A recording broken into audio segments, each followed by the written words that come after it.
The email came while I was laying out lemon bars at the charity table. Short, sterile. Family only this year. Please respect our wishes. P.S. Don't make a scene. I froze for half a heartbeat, the tray teetering in my hands before setting it down with more care than it probably needed. Around me, the local summer fair buzzed with life. Children darting between booths, balloons bobbing lazily in the breeze, a brass band tuning up off to the side. The sun was bright, almost too bright, baking the sidewalk until the air shimmered. I stared at the message a moment longer than I had to. Then I slipped my phone back into my purse, careful not to jostle the thick envelope tucked inside, the one bearing the Hawthorne Industries seal.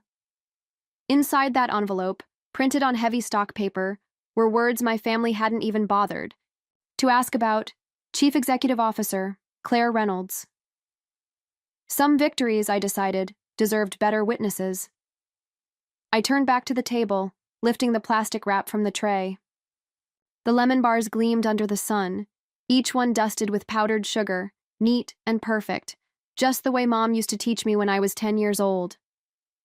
Funny, I thought, how muscle memory stayed even when the ties that taught it frayed and snapped. Smiled at a little girl who pointed at the lemon bars with sticky fingers.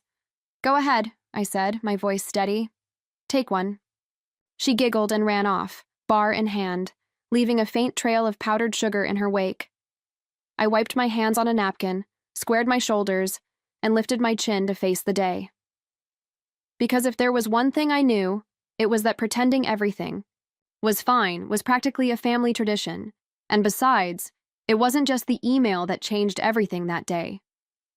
That evening, after the fair had wound down and the last echoes of laughter faded into twilight, I found myself scrolling through Beth's social media feed.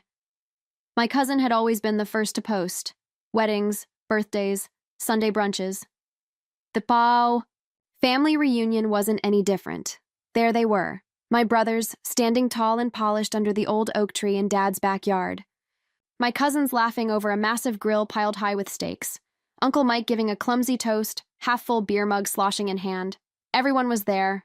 Everyone, except me. I kept scrolling, my thumb numb against the screen. They hadn't just excluded me from the guest list.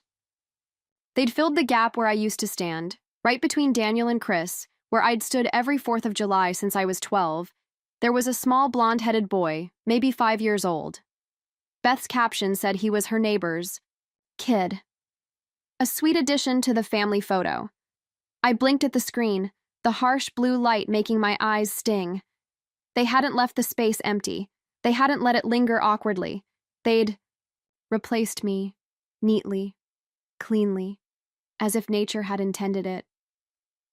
Outside my apartment window, the summer night buzzed with cicadas. Somewhere in the distance, a car engine rumbled to life. The world, it seemed, was in no hurry to notice what had shifted. No one was.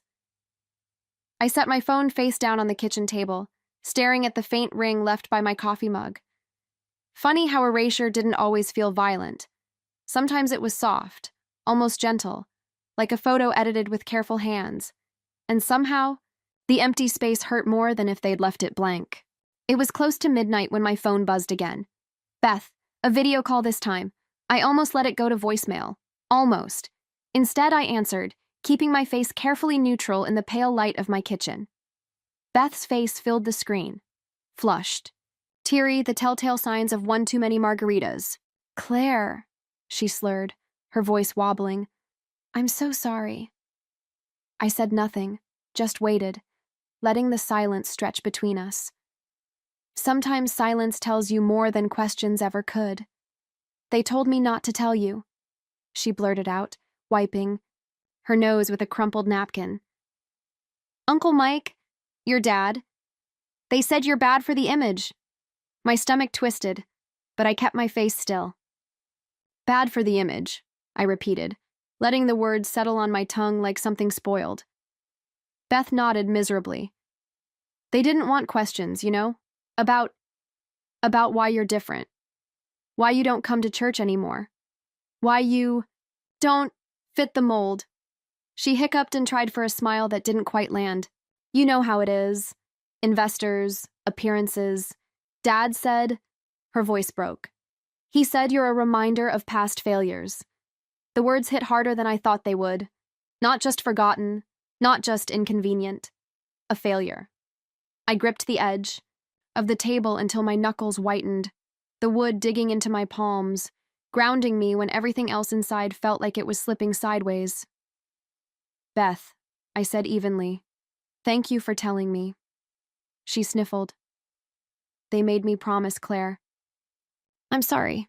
I nodded once, ending the call before she could spiral into another drunken apology. The kitchen settled around me, too quiet now. The hum of the fridge, the soft tick of the clock, the small, solid life I had built standing quietly at my back. They hadn't just excluded me. They hadn't just replaced me. They had decided I didn't belong anymore, and once I knew that, I couldn't unknow it. The next morning, the sun rose hot and sharp, glaring through my apartment windows like it had something to prove. I sat at the kitchen table, the same spot where Beth's confession had landed the night before like a shard of glass, still glinting in the back of my mind. My coffee went cold between my hands as I stared at nothing, piecing together a puzzle I hadn't even realized I was working on. It wasn't just about the church or the way I lived my life. It was about something bigger, something transactional. The phone rang around 9. Mrs. Langford, the old neighbor who once slipped extra cookies into my Halloween bag and never quite managed to stay out of anyone's business. I heard about the reunion, dear, she said, her voice kind but brittle. I wanted to call before you heard it somewhere else. I stayed silent, letting her fill the space. Your father, she hesitated. He's been talking about the merger. Big deal, lots of investors sniffing around. Image is everything these days. I squeezed the phone tighter. Go on, I said quietly. They've been selling a story, Claire, she continued. 3 sons in prestigious careers, a united front, a family empire. Clean, successful, untouchable. And a daughter who doesn't fit the brochure. My voice didn't tremble. It sounded almost bored. There was a long pause, then a soft, reluctant, yes. I closed my eyes, feeling the pieces click into place, slow, sickening, inevitable. It wasn't about me. It was about them, their deals, their face-saving, their story. I wasn't a daughter anymore. I was a wrinkle in the glossy photograph they needed to sell. An inconvenience. Mrs. Langford sniffled again. I'm sorry, dear. You deserved better. I thanked her politely, detached, and hung up before the pity in her voice could cling to me. The sun had moved halfway across the floor by the time I looked up. I sat there, tracing the golden arcs with my eyes, thinking about all the nights I'd stayed up helping Dad revise his business pitches in high school.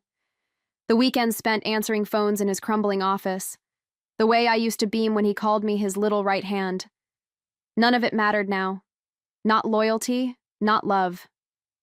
Not the past, because I wasn't marketable anymore. They hadn't just erased me. They had rewritten the entire story. I didn't throw my coffee mug. I didn't scream into a pillow. I didn't rage post a cryptic quote on social media. Instead, I rinsed my cup, wiped down the counter, and sat back down at the kitchen table, where the letter from Hawthorne Industries still lay unopened since yesterday. I slid my finger under the flap and pulled the letter free, smoothing it flat against the wood. The words stared back at me. Appointment to Chief Executive Officer. Effective immediately. I let the weight of it settle into my chest, not as a triumph, but as a quiet inevitability. They hadn't asked about my life because they had already decided what version of me suited their narrative. They didn't need the truth. They needed a clean story to sell, but stories had a way of slipping through fingers when you built them on lies. I reached for my phone, thumb hovering for a second over the contact list. Then I scrolled to a number I hadn't used in months. Mr. Hawthorne, my mentor, my advocate before I even knew I needed one. I hit call before I could overthink it. He answered on the second ring. Claire, he said warmly, like he'd been expecting me. I cleared my throat.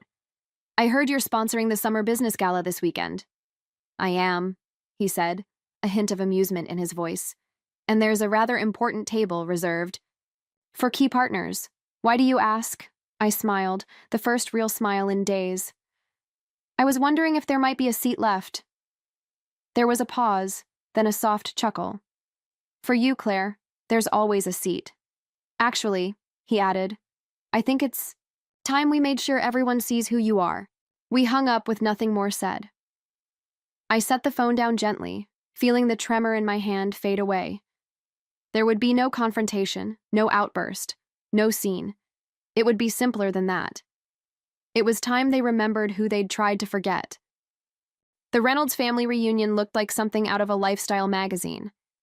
White tents fluttered gently in the manicured backyard. String lights crisscrossed overhead, casting a warm golden haze over linen-draped tables. A string quartet played something elegant and forgettable near the koi pond. I arrived just as the first wave of champagne glasses were being distributed, stepping quietly among the crowd, unseen but not unnoticed. My father stood at the center of it all, tanned and grinning, a silver watch glinting at his wrist as he shook hands and slapped backs.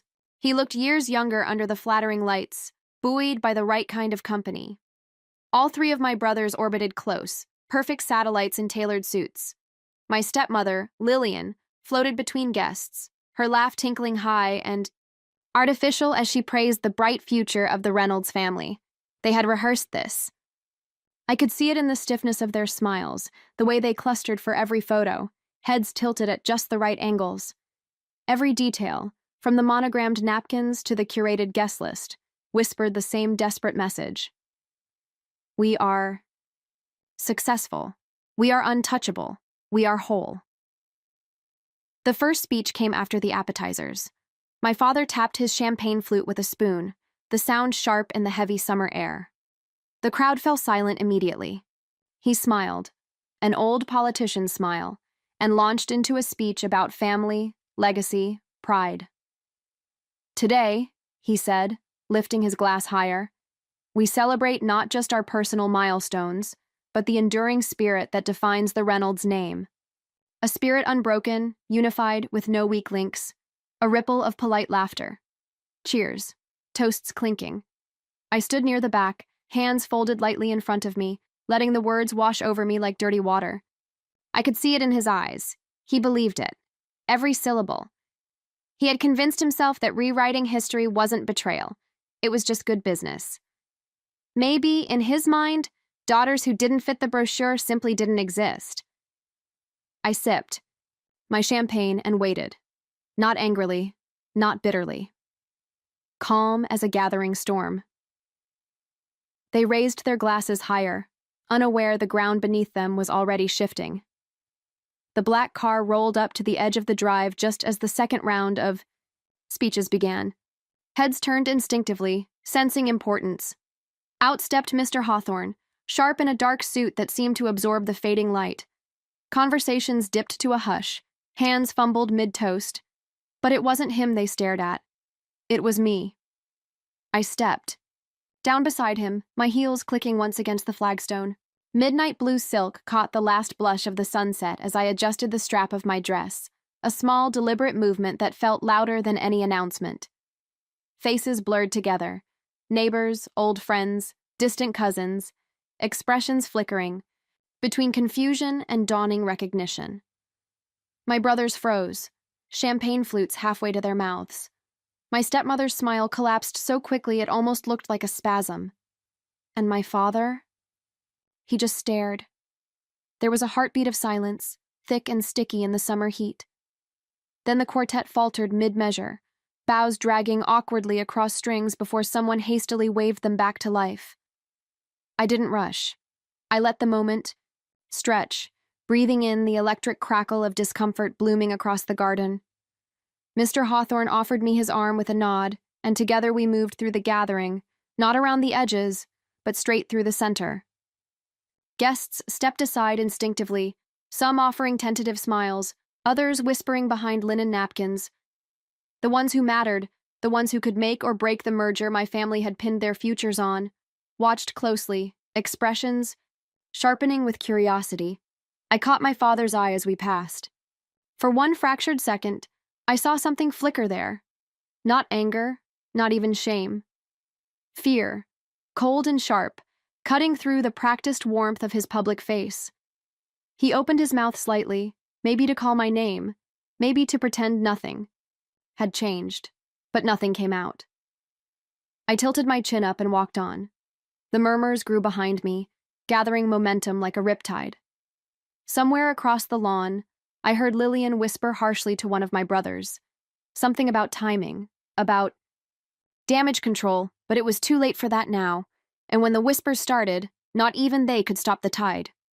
The dinner portion of the evening blurred past in a swirl of forced laughter and careful glances.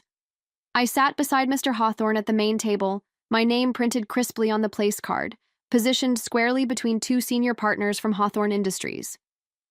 Every time I lifted my glass, I caught the corner of someone's eye flicking toward me, calculating. No one asked direct questions yet, but the curiosity was thick enough to taste. When dessert was served, tiny lemon tarts and espresso poured into delicate china. Mr. Hawthorne rose smoothly to address the gathering.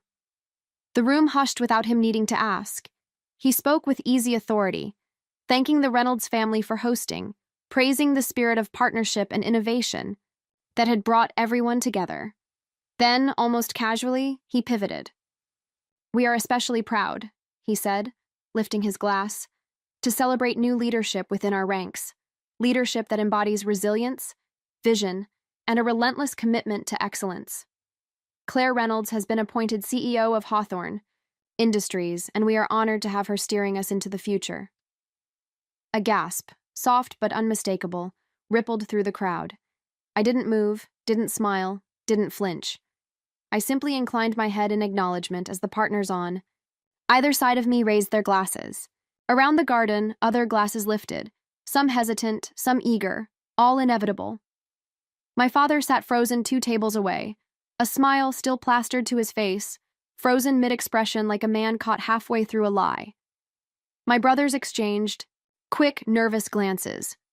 Lillian dabbed at the corner of her mouth with a napkin, though there was nothing there to wipe away. Mr. Hawthorne continued, his tone light but unmistakably pointed. "True legacy," he said, his voice carrying across the hushed garden, "isn't built by clinging to the past. It's built by recognizing the brilliance that grows beyond it." Polite applause rose, scattered at first, then swelling as people realized. There was no safer direction to look but forward. I lifted my glass once more, the crystal catching the soft twinkle of the overhead lights.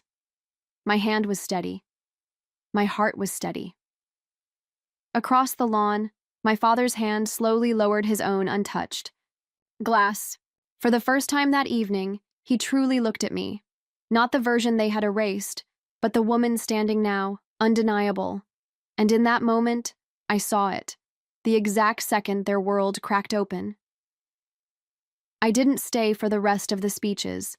I didn't stay for the sudden brittle smiles or the cautious invitations to catch up soon. I slipped away as the next round of toasts began, my heels soundless against the stone path leading out to the drive. The night air was cooler now, touched with the faint scent of gardenias and something sharper beneath it. Panic, perhaps, or the slow unraveling of carefully laid plans.